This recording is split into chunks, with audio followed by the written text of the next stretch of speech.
김종대 의원입니다. 장관님 오랫동안 장관직을 잘 마무리하시고 어쩌면 이게 마지막일지도 모르겠네요. 혹시라도 또 뵙게 될지는 모르겠습니다만은 하여간 수고 많으셨다는 말씀드리고 그 중에서 제가 제일 많이 괴롭혀드린 것 같은데 혹시 서운한 마음이 있으십니까? 그렇지 않습니다. 다 국가 안보를 위해서 또 김 의원님은 또 그 입장에서 말씀하시는 것이고 그런 것이 매우 그래도 장관도 사람인데 당연히 서운해야 정상 아닙니까? 그 정도를 서운하게 생각하면 뭐 장관직을 해서야 되겠습니까? 그렇습니까? 예. 그러면 한 번만 더 괴롭히겠습니다. 여러 번 더 하셔도 됩니다. 자, 미사일을 발사했을 때 우리가 기술 분석을 한다고 했을 때는 우선은 궤도, 그죠? 그 다음에 발사 속도, 하강 속도, 굉장히 중요한 거고, 그 다음에 탄두 형상도 중요합니다. 그 다음에 그 탄두 중량도 중요하죠. 크기도 중요한 겁니다. 이런 것들을 다 분석을 해야 우리가 방어 체제를 갖춘다고 말씀하실 수 있는 것이죠. 자, 그렇다면 최근에 이런 어떤 미사일 방어를 위해 경북 성주에 사드가 배치되어 있습니다. 거기에 종말 단계 레이더가 배치가 돼서 가동 중일 것이라고 언론에 보도가 나왔는데 만일에 이번에 X밴드 레이더가 가동이 됐다면은 이 탐지 식별 추적에 있어서 어느 정도 역할을 한 것입니까? 안 한 것입니까? 근본 미사일과 관련한 우리 측의 정보는 우리 정보 자산을 통해서 획득해서 분석하는 것이고 미군 측에 확인한 결과 그 소위 야전 배치된 성주 현재 배치된 그 레이더도 탐지했다라고 저희들이 확인했습니다. 탐지했다고 돼 있습니까? 예. 그런데 그 종말 단계 레이더는 대략 사정 탐지 거리가 600km로 돼 있고요. 이거는 성주 쪽으로 날아간 게 아니라 일본의 북방 쪽으로 날아가는데 대략 보니까 600km 약 바깥에 있는 것 같아요.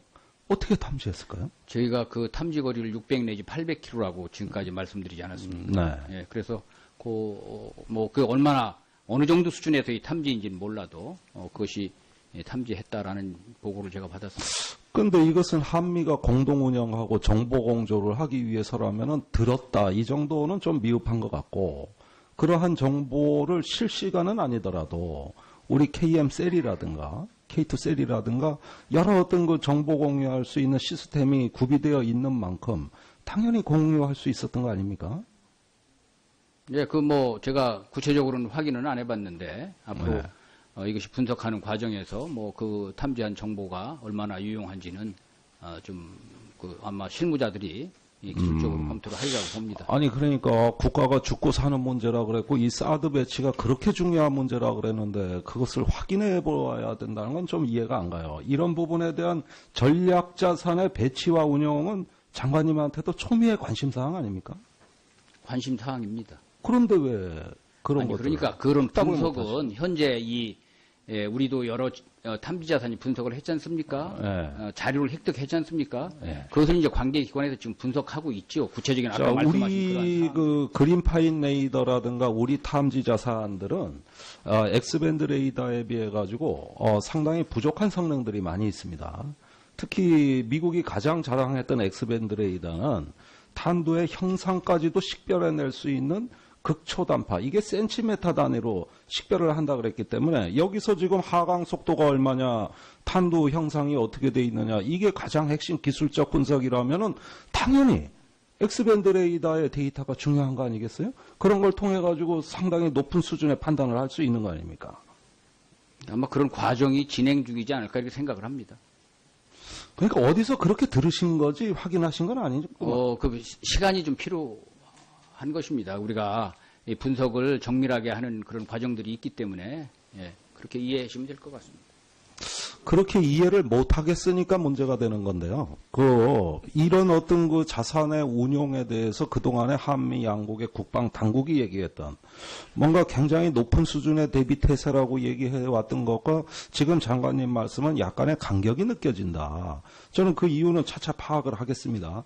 또 혹시라도 나가시는 장관님 이걸 갖고 제가 물고 늘어지는 건 적절치 않을 것 같고 어쨌든지 간에 그러한 그 전략 자산의 운용에 대해서 상당히 많은 국민들이 궁금해하고 계시거든요. 이게 도대체 어떻게 해서 운영되는 것이냐. 그 다음에 이게 600에서 800km라면 평양 서북방 120km의 발사장에 서 있는 것도 미군은 한국 내에서 전부 보고 있었다. 그렇다면 왜 받겠느냐는 거예요. 사격 통제 시스템이 있는 레이더입니다. 사격 통제 시스템이 있는 레이더라는 것은 매우 정밀하게 그걸 판단해가지고 이걸 그 궤도를 예측하고 어디서 요격할 것인가까지도 판단에 도움을 줄 수 있는 이 정도 목적의 수준이어야 전략 자산이지 그냥 봤다. 날아가는 건 알고 있다. 이런 정도 수준 갖고는 우리가 전략 자산이라고 이야기할 수 없다고 저는 생각이 들어요. 지금까지 이 사드에 대한 성능을 그렇게 설명해 온 거 아닙니까? 그 의원님, 그 성주에 배치된 그 초기 운용 능력을 확보한 그 전력이 5월 1일부터 능력을 갖기 시작했다는 사실, 그것이 야전 배치했다는 사실을 좀 유념해 주시고, 그 다음에 그 미사일이 탐지할 수 있는 거리는 아까 말씀드린 대로 뭐 600 내지 800이라고 봅니다. 또 고도가 있지 않겠습니까? 그 땅 지상에 있는 것을 그 산 위에서 고각 방사하고 있는 레이더 하나가 지상에 있는 것을 확인할 수는 없는 노릇이죠. 자, 그렇다면 일본은 어떻게 파악했을까? 일본의 정보가 꽤 정확한 걸로 알려져 있습니다. 그 출처, 정보 자산에 대해서도 들으신 바 있습니까? 일본보다는 일본도 우리와 유사한 수준에서 정보를 확인한 것으로 뭐 저도 그 대신과의 통화에서 확인을 했고. 그러니까 그렇게만 통화하지 마시고 실무자들 구체적으로 뭘 통해서 확인했냐. 자, 이번에 지소미아가 역할이 있었습니까? 없었습니까? 당연히 지소미아가 있기 때문에 거기에 따른 실무자들이 이런 상황이 있을 때 관련 정보를 서로 공유하고 있습니다. 우리 정보본부에서 그렇게 했습니다. 다 분석을 해야 우리가 방어 체제를 갖춘다고 말씀하실 수 있는 것이죠. 자, 그렇다면 최근에 이런 어떤 그 미사일 방어를 위해 경북 성주에 사드가 배치되어 있습니다. 거기에 그 종말 단계 레이더가 배치가 돼서 가동 중일 것이라고 언론에 보도가 나왔는데, 만일에 이번에 X밴드 레이더가 가동이 됐다면은 이 탐지 식별 추적에 있어서 어느 정도 역할을 한 것입니까? 안 한 것입니까? 근본 미사일과 관련한 우리 측의 정보는 우리 정보 자산을 통해서 획득해서 분석하는 것이고, 미군 측에 확인한 결과 그 소위 야전 배치된 성주 현재 배치된 그 레이더도 탐지했다라고 저희들이 확인했습니다. 탐지했다고 돼 있습니까? 예. 그런데 그 종말 단계 레이더는 대략 사정 탐지 거리가 600km로 돼 있고요. 이거는 성주 쪽으로 날아간 게 아니라 일본의 북방 쪽으로 날아갔는데 대략 보니까 600km 약 바깥에 있는 것 같아요. 어떻게 탐지했을까요? 저희가 그 탐지 거리를 600 내지 800km라고 지금까지 말씀드리지 않았습니까? 네. 예, 그래서 그 얼마나 어느 정도 수준에서의 탐지인지는 몰라도 그것이 탐지했다라는 보고를 제가 받았습니다. 그런데 이것은 한미가 공동 운영하고 정보 공조를 하기 위해서라면은 들었다 이 정도는 좀 미흡한 것 같고, 그러한 정보를 실시간은 아니더라도 우리 KM 셀이라든가 K2 셀이라든가 여러 어떤 그 정보 공유할 수 있는 시스템이 구비되어 있는 만큼 당연히 공유할 수 있었던 거 아닙니까? 예, 제가 구체적으로는 확인은 안 해봤는데 앞으로 이것이 분석하는 과정에서 그 탐지한 정보가 얼마나 유용한지는 아마 실무자들이 기술적으로 검토를 하리라고 봅니다. 아니, 그러니까 국가가 죽고 사는 문제라 그랬고 이 사드 배치가 그렇게 중요한 문제라 그랬는데 그것을 확인해 보아야 된다는 건 좀 이해가 안 가요. 이런 부분에 대한 전략 자산의 배치와 운영은 장관님한테도 초미의 관심사항 아닙니까? 관심사항입니다. 그런데 왜 그런 것들? 그러니까 그런 분석은 현재 우리도 여러 탐지 자산이 분석을 했지 않습니까? 자료를 획득했지 않습니까? 그것을 이제 관계기관에서 지금 분석하고 있죠. 구체적인 아까 말씀하신 우리 그 그린파인 레이더라든가 우리 탐지 자산들은 X밴드 레이더에 비해 가지고 상당히 부족한 성능들이 많이 있습니다. 특히 미국이 가장 자랑했던 X밴드 레이더는 탄두의 형상까지도 식별해낼 수 있는 극초단파, 이게 센티미터 단위로 식별을 한다 그랬기 때문에 여기서 지금 하강 속도가 얼마냐, 탄도 형상이 어떻게 돼 있느냐, 이게 가장 핵심 기술적 분석이라면은 당연히 X밴드 레이더의 데이터가 중요한 거 아니겠어요? 그런 걸 통해 가지고 상당히 높은 수준의 판단을 할 수 있는 거 아닙니까? 아마 그런 과정이 진행 중이지 않을까 이렇게 생각을 합니다. 그러니까 어디서 그렇게 들으신 거지 확인하신 건 아니죠? 시간이 좀 필요한 것입니다. 우리가 이 분석을 정밀하게 하는 그런 과정들이 있기 때문에 그렇게 이해하시면 될 것 같습니다. 그렇게 이해를 못 하겠으니까 문제가 되는 건데요.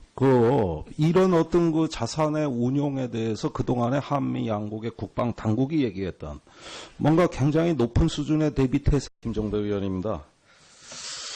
장관님 오랫동안 장관직을 잘 마무리하시고 어쩌면 이게 마지막일지도 모르겠네요. 혹시라도 또 뵙게 될지는 모르겠습니다만은 하여간 수고 많으셨다는 말씀드리고 그중에서 제가 제일 많이 괴롭혀드린 것 같은데 혹시 서운한 마음이 있으십니까? 그렇지 않습니다. 다 국가 안보를 위해서 또 김 의원님은 또 그 입장에서 말씀하시는 것이고 그런 것이 매우 그래도 장관도 사람인데 당연히 서운해야 정상 아닙니까?